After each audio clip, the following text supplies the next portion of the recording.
സംസ്ഥാനത്തെ ആരോഗ്യ മേഖലയിൽ മികച്ച ഇടപെടലുകളുമായി വലിയ മുന്നേറ്റങ്ങളാണ് മന്ത്രി കെ മുരളീധരൻ നടത്തുന്നത്. ആലപ്പുഴ ജില്ലയിലെ ഹരിപ്പാട് മെഡിക്കൽ കോളേജ് ആരംഭിക്കുമെന്ന മന്ത്രിയുടെ പ്രഖ്യാപനത്തിന് വലിയ പിന്തുണയാണ് ലഭിക്കുന്നത്. മെഡിക്കൽ കോളേജിന്റെ നിർമ്മാണവുമായി ബന്ധപ്പെട്ട് ഇന്ന് ഹരിപ്പാട് നടന്ന ഒരു ചടങ്ങിൽ മുരളീധരൻ പറഞ്ഞത് സൂപ്പർ സ്പെഷ്യാലിറ്റി മെഡിക്കൽ കോളേജ് ആരംഭിക്കുമെന്നാണ്. ആശുപത്രി നിർമ്മാണത്തിന് ഫണ്ടിന്റെ കുറവുണ്ടാകില്ലെന്നും 2.5 വർഷത്തിനകം പണി പൂർത്തിയാക്കുമെന്നും മന്ത്രി ഉറപ്പു നൽകുന്നുണ്ട്. ഇതിനൊപ്പം ആലപ്പുഴ മെഡിക്കൽ കോളേജിനെ മികച്ച രീതിയിൽ മുന്നോട്ട് കൊണ്ടുപോകും. 2 മാസത്തിനകം അവിടെ കമ്മ്യൂണിറ്റി കിച്ചൺ ആരംഭിക്കുമെന്നും അതിനർത്ഥം ആരും പൊതിച്ചോറ് നൽകേണ്ട എന്നല്ലെന്നും വ്യക്തമാക്കുന്നുണ്ട് മുരളീധരൻ. ഹരിപ്പാട് മെഡിക്കൽ കോളേജ് നിർമ്മാണത്തെ അഭിനന്ദിച്ച് പിന്നീട് സംസാരിച്ച എക്സൈസ് മന്ത്രി എം ലിജുവിന്റെ വാക്കുകൾ ശ്രദ്ധേയമാണ്. ആധുനിക ചികിത്സാ രംഗത്ത് മാറ്റമുണ്ടാക്കുന്ന ഒരു സ്ഥാപനമായി ഇതിനെ മാറ്റണമെന്ന അഭിപ്രായമാണ് ലിജു മുന്നോട്ട് വെച്ചത്. ആലപ്പുഴയുടെ മാത്രമല്ല കേരളത്തിന്റെ ആരോഗ്യ മേഖലയ്ക്ക് തന്നെ സുവർണ കിരീടമായി ഹരിപ്പാട് മെഡിക്കൽ കോളേജ് മാറുമെന്ന് ലിജു പറയുന്നുണ്ട്. കൃത്യമായ നടപടികൾ ഉടനടി സ്വീകരിക്കുന്ന മന്ത്രിയാണ് മുരളീധരനെന്ന് പ്രശംസിക്കുന്നു ലിജു. അതിന് അദ്ദേഹം പല സംഭവങ്ങളും ചൂണ്ടിക്കാട്ടുന്നുമുണ്ട്. തന്റെ മണ്ഡലമായ കായംകുളത്തെ സർക്കാർ ആശുപത്രിയിൽ പോസ്റ്റ്മോർട്ടത്തിനുള്ള സൗകര്യം ഒരുക്കണമെന്ന ആവശ്യത്തിൽ മണിക്കൂറുകൾക്കകം തീരുമാനമെടുത്തത് ലിജു ചൂണ്ടിക്കാട്ടുന്നു. ഒപ്പം നട്ടലുള്ള മന്ത്രിയാണ് മുരളീധരൻ എന്നും വിളിച്ചു പറയുന്നുണ്ട് ലിജു. അതിന് കാരണമായി പറയുന്നത് ആരോഗ്യവകുപ്പ് ഡയറക്ടറെ മാറ്റിയ നിലപാടാണ്. സർക്കാരിന്റെ നയങ്ങളെ പരാജയപ്പെടുത്താൻ ശ്രമിക്കുന്ന ഉദ്യോഗസ്ഥരെ വെച്ചു പൊറുപ്പിക്കില്ലെന്ന് ആരോഗ്യമന്ത്രി പറഞ്ഞത് നട്ടലുള്ളത് കൊണ്ടാണെന്നാണ് ലിജു അഭിപ്രായപ്പെട്ടത്. ലിജുവിന്റെ ആ വാക്കുകൾ കാണാം. ബെറ്റർ ലേറ്റ് ദാൻ നെവർ എന്ന് പറയുന്നത് പോലെ ഒരിക്കലും നടക്കാതിരിക്കുന്നതിനേക്കാൾ ഏറ്റവും നല്ലത് നടക്കുക എന്നുള്ളതാണ്. ആദരണീയനായ ആരോഗ്യവകുപ്പ് മന്ത്രി സംസാരിച്ചപ്പോൾ നമുക്കെല്ലാം വലിയ ഒരു സ്വപ്നങ്ങൾ കൂടി നൽകിയിട്ടാണ് അദ്ദേഹത്തിന്റെ പ്രഭാഷണം നടത്തിയത്. ഇതൊരു സാധാരണ മെഡിക്കൽ കോളേജ് അല്ല, ഒരു സൂപ്പർ സ്പെഷ്യാലിറ്റി മെഡിക്കൽ കോളേജാണെന്നുള്ള കാര്യം. കാരണം സമീപത്തൊന്നും തന്നെ അത്രമാത്രം മികച്ച ജിപ്മർ പോലെയൊക്കെ സൗകര്യങ്ങളുള്ള ഒരു സൂപ്പർ സ്പെഷ്യാലിറ്റി മെഡിക്കൽ കോളേജ് വരിക, ഇതിനെ നമുക്കൊരു സെന്റർ ഓഫ് എക്സലൻസ് ആക്കി മാറ്റണമെന്നുള്ളതാണ് നമ്മുടെ എല്ലാവരുടെയും സ്വപ്നം. കേവലം ചികിത്സ മാത്രമല്ല, വലിയൊരു ഇൻസ്റ്റിറ്റ്യൂട്ട് ഓഫ് മെഡിക്കൽ സയൻസ് പോലെയും ഒക്കെ തന്നെ ഗവേഷണങ്ങൾ നടക്കുന്ന, ആധുനിക ചികിത്സാ രംഗത്ത് വലിയ മാറ്റങ്ങൾ ഉണ്ടാക്കുന്ന ഒരു സ്ഥാപനമായി മാറ്റണം. തീർച്ചയായിട്ടും അതിനുള്ള പ്രാപ്തി നമ്മുടെ പ്രിയങ്കരനായ MLA-ക്കും ബഹുമാന്യനായ നമ്മുടെ ആരോഗ്യമന്ത്രിക്കും ഉണ്ട് എന്ന കാര്യത്തിൽ നമുക്ക് യാതൊരു സംശയവുമില്ല.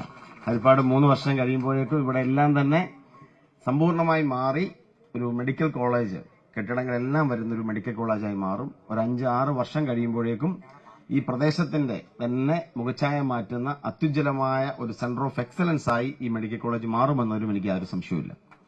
മെഡിക്കൽ കോളേജുകളുടെ എണ്ണം വർദ്ധിക്കേണ്ടതിന്റെ ആവശ്യം, ഇവിടെ സംസാരിച്ച എല്ലാ ജില്ലയിലും നമുക്കൊരു മെഡിക്കൽ കോളേജ് വേണം. മെഡിക്കൽ കോളേജുകളുടെ എണ്ണം യഥാർത്ഥത്തിൽ നമ്മുടെ രാജ്യത്ത് ഇനി വളരെയധികം വർദ്ധിക്കേണ്ട ഒരു കാലഘട്ടത്തിലൂടെ കടന്നു പോവുകയാണ്. കാരണം ഡോക്ടർമാരെ കിട്ടാനില്ല. അപ്പൊ എനിക്ക് തന്നെ അറിയാവുന്നത്, കായംകുളം താലൂക്ക് ആശുപത്രിയിൽ ഡോക്ടർമാരെ ക്ഷണിച്ചുകൊണ്ടുള്ള ഇന്റർവ്യൂ നടത്തിയിട്ട് 3 തവണ അവിടുത്തെ മുനിസിപ്പാലിറ്റി ഇന്റർവ്യൂവിന് ക്ഷണിച്ചിട്ട് ഒരാൾ പോലും ആപ്ലിക്കൻസ് ഇല്ല. ആപ്ലിക്കൻസ് ഇല്ലാത്തതിന്റെ കാരണം എന്ന് പറഞ്ഞാൽ ഡോക്ടർമാർക്ക് അത്രയും ഡിമാൻഡാണ്.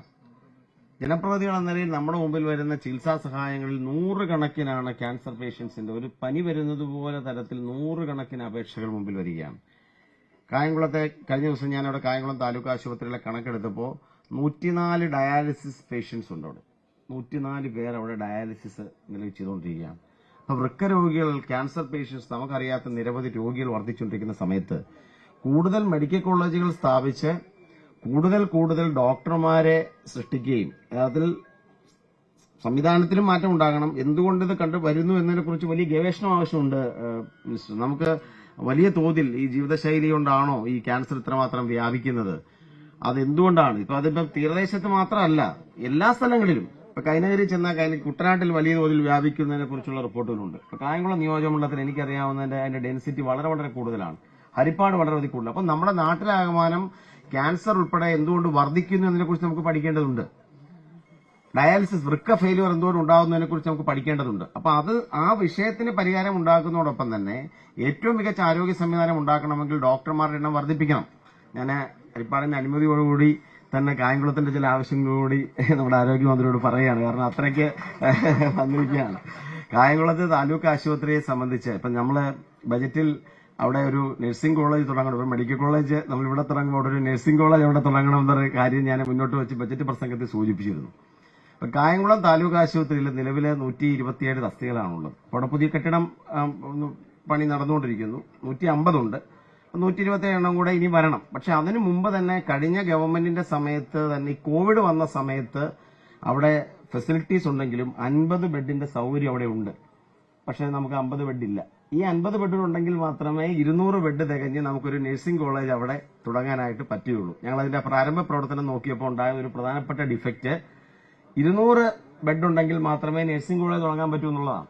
അപ്പോൾ അതുകൊണ്ട് എനിക്ക് അഭ്യർത്ഥിക്കാനുള്ളത് നമുക്കൊരു 50 ബെഡ് കൂടി വർദ്ധിപ്പിച്ച് തന്നാൽ അടിയന്തരമായി തന്നെ നഴ്സിംഗ് കോളേജിന്റെ നമുക്ക് സഹകരണ മേഖലയിലെ കേപ്പിന്റെ ഞാൻ അത് ഒരു ബെഡിന്റെ ഒരു വിഷയമുണ്ട്. നമുക്ക് ഈ ഇത് കണക്റ്റഡ് ആയ ഹോസ്പിറ്റലിൽ 200 ബെഡ് വേണം. അപ്പൊ നമുക്ക് അവിടെ 150 ഉള്ളൂ. HMCക്ക് നമുക്ക് അത്തരത്തിൽ ആലോചിക്കാം തീർച്ചയായിട്ടും. അപ്പൊ അതിനുള്ള പ്രാരംഭം ഞാനൊരു ഇതിൽ ചെയ്തു പോകാവുന്നതേ ഉള്ളൂ.